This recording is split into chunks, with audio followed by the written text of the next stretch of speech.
Hello everyone, welcome to my channel. I hope everyone is having a wonderful day. Before starting the video, please go ahead and hit the subscribe button and give this video a like up. WWE Night of Champions is just around the corner, and some of the biggest matches in recent memory have been confirmed for the premium live event. Apart from the title matches, the finals of the King and Queen of the Ring tournaments are set to be featured on the show, which has had the fans talking. Sami Zayn, Randy Orton, Cody Rhodes, and Jey Uso have won the first-round matches of the King of the Ring tournament, and the semifinals are set to begin next. This week's SmackDown is set to feature a singles clash between Sami Zayn and Randy Orton to determine the first finalist for the tournament. Next week's Raw will feature a clash between former tag team champions Cody Rhodes and Jey Uso to determine the second finalist, which has had the world talking. Considering the history between the two men, the clash is expected to steal the show, but the biggest question is who will walk out as the winner. Triple H is seemingly in a dilemma, considering the fact that both men are in a position where neither of them can bear the cost of losing the match. Both stars lost their world championships recently and have already taken big hits to their momentum. Another loss, especially in the King of the Ring tournament, could end up being very costly for either of the two men. The best way to end the match at this point would be interference from Seth Rollins and his faction.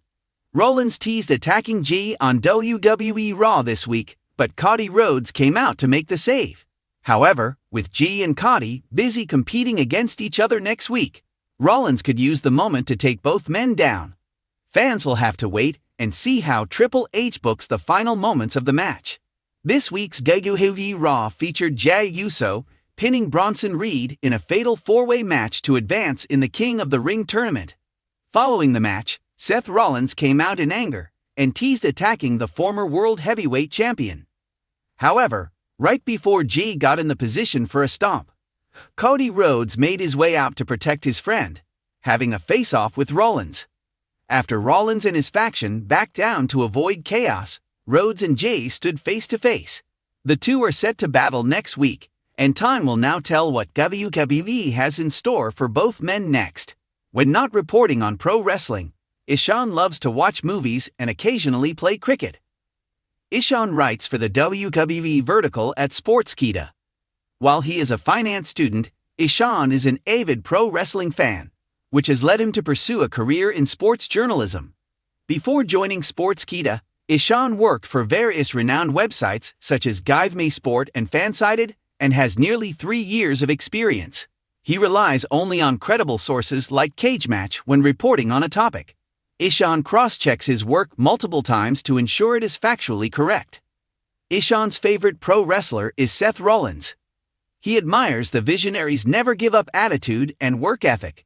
In fact, it was the Shield's memorable WWE debut in 2012 that got him hooked on sports entertainment in the first place. Ishan would love to interview Rollins someday.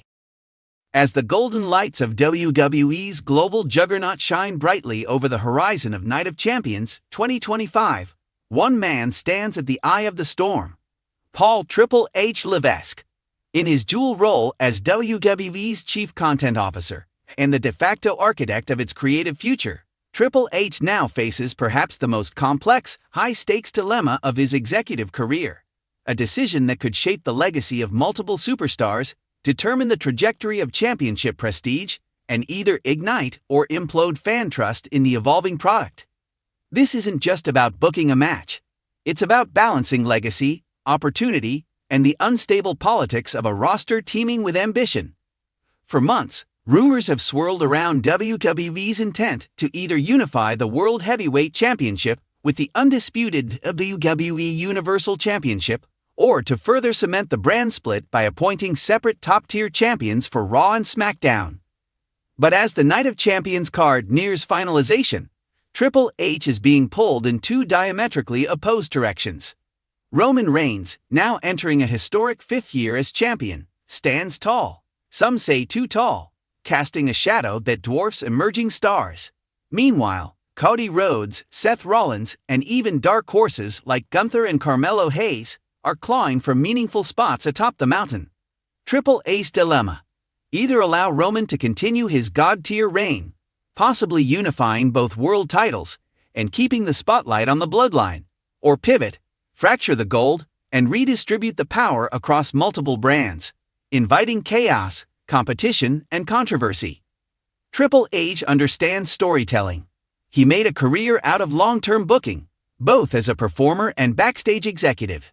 Roman's run is a masterclass in slow-burn dominance. But now, the fire is starting to smoke from underneath. Fans are restless. Cody's Finish the Story arc, which peaked at WrestleMania 40, still lingers in the air like unfinished business. Seth's title reign on Raw has elevated the new World Heavyweight Championship, but it's also drawn criticism as being secondary in the face of Roman's streak. Meanwhile, The Rock's sudden return at the Royal Rumble 2025 and a cryptic promo about correcting family order has thrown gasoline on an already volatile narrative. Does Triple H honor legacy, letting Roman stand untouchable for yet another marquee night? Or does he finally pull the trigger on creating true parity, breaking Roman's chokehold and opening the gates for a new generation? It's not just a booking decision, it's a philosophical one. Sources close to WWE Creative have leaked that top executives from Endeavor are pressuring Triple H for a Night of Champions that delivers a globally shocking moment. This comes in light of AEW's mounting international momentum and the ever-growing demand for viral crossover moments. To that end, a backstage lobbying war has begun. Cody Rhodes, the sentimental hero, is pushing hard for another title shot. His momentum, though cooled, still burns with fan investment. The Rock has reportedly cleared his schedule for a potential Night of Champions appearance. His role remains murky. Does he endorse Roman or challenge him? Seth Rollins, as the current World Heavyweight Champion, wants a headline match that reestablishes his belt as the top championship, not just the other title. Gunther, fresh off breaking the Intercontinental title record, has strong internal support to be elevated to world champion status, a decision that would appease hardcore fans and establish long-term equity. In short, Triple H must thread a needle between 4 egos, 2 championships, and 1 global spotlight, all while not alienating a fanbase that's growing less patient by the week. Night of Champions 2025 returns to Jeddah, Saudi Arabia, a market known for demanding spectacle and star power. The stakes aren't just creative, they're contractual. WWE's deal with the Saudi government includes a clause for at least 2 marquee dream matches per year. The pressure is on Triple H to deliver. This could mean a Roman vs. Rock face-off finally materializing. Or a shocking title change, perhaps even involving a surprise international debut. There have been whispers, and that's all they are, of Kazuchika Okada or Will Ospreay making shock WWE appearances should contracts allow. For Triple H, this adds yet another dimension. He must book for global eyes and international investors, not just the WWE universe. A safe show won't cut it. He must roll the dice. With just days left before the final card is locked in, Triple H is reportedly working late into the night with a tight circle of advisors, including Shawn Michaels, Paul Heyman, and a few trusted producers. Draft scripts are being rewritten. Promotional materials are being withheld. Talent are being kept in the dark. Even Michael Cole's commentary notes have remained generic for Night of Champions build-up, indicating that the final plans may not be revealed until moments before showtime. That's the nature of the beast when stakes are this high. Triple H knows that one decision could define his creative legacy, or fracture the momentum he's fought to restore since Vince McMahon's final exit. Title unification main event. Roman Reigns vs. Seth Rollins. Winner unifies the Universal and World Heavyweight titles. One king remains. Dual main events. Roman faces The Rock in a non-title bloodline showdown, while Seth defends against a surprise challenger, possibly Cody or Gunther, to elevate the second belt. Chaos option. A fatal 4-way or multi-man match for all the gold, resetting the power balance and creating an opportunity for a surprise victor, with The Rock potentially acting as special enforcer or referee. Each option comes with its own risks and rewards, and only one man has the final say. In wrestling, the most compelling drama often unfolds not in the ring, but behind the curtain. Right now, Triple H isn't just playing Booker, he's playing chess master, with millions watching. As Night of Champions 2025 looms, the question isn't just who walks out with gold. It's whether Triple H walks out with the audience's trust. And that may be the biggest title of all.